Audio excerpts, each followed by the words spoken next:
Hi friends, நீங்கள் யூடியூப்பில் videos upload பண்ணும்போது இந்த மாதிரி ப்ராப்ளம்ஸ்லாம் வந்திருக்கா? காப்பிரைட் பிரச்சனை தெரியும். அது என்ன ஷார்ட்ஸ் பாலிசி? ஆமாங்க, இது வந்துட்டு ரீமேக் சாங்ஸாக இருக்காது, அதனால் இந்த ப்ராப்ளம்ஸ் வரும். என்னுடைய இன்னொரு வீடியோவுடைய கிளிப் இதில் இல்லை, அதில் இருக்குது. இதை செக் பண்ணி பார்க்கும்போது என்ன இஷ்யூ அப்படின்னா, ரெஸ்ட்ரிக்ஷன் இல்லை, ஆனாலும் காப்பிரைட் காமிக்குது. Copyright protect. இந்த சாங் ரீமேக் சாங் இல்லை, அதனால் அவங்க எடிட் பண்ணி போட்டிருக்காங்க. நம்மளும் அதை சேர்ந்து ரீமேக் பண்ணும்போது இந்த மாதிரி ஷார்ட்ஸ் பாலிசி வரும்.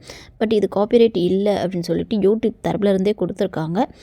இருந்தாலும் மற்ற வீடியோஸை இது அஃபெக்ட் பண்ணாதுன்னு சொல்லியிருக்காங்க. அவங்க ட்ரிம் பண்ண சொல்லியிருக்காங்க. ட்ரிம் பண்ணிவிட்டு வீடியோ போட்டால் நல்லா இருக்குது. எரேஸ் பண்ண சொல்லியிருக்காங்க. எரேஸும் பண்ண முடியாது. அதனால் எரேஸ் பண்ணாலும் வீடியோஸ் பார்க்க நல்லா இருக்காது. ஸோ முடிஞ்ச வரைக்கும் டிஸ்பியூட் தயவு செஞ்சு கொடுத்துறாதீங்க. சர்ச்சையான வீடியோன்னு சொல்லிட்டு போட்டு விட்ருவாங்க. அது உங்களுக்கு பாதிப்பு உண்டாக்கும். முடிஞ்ச வரைக்கும் ரீமேக்ஸ் பண்ணும்போது செக் பண்ணிவிட்டு அப்லோட் பண்ணுங்கள். Thank you friends.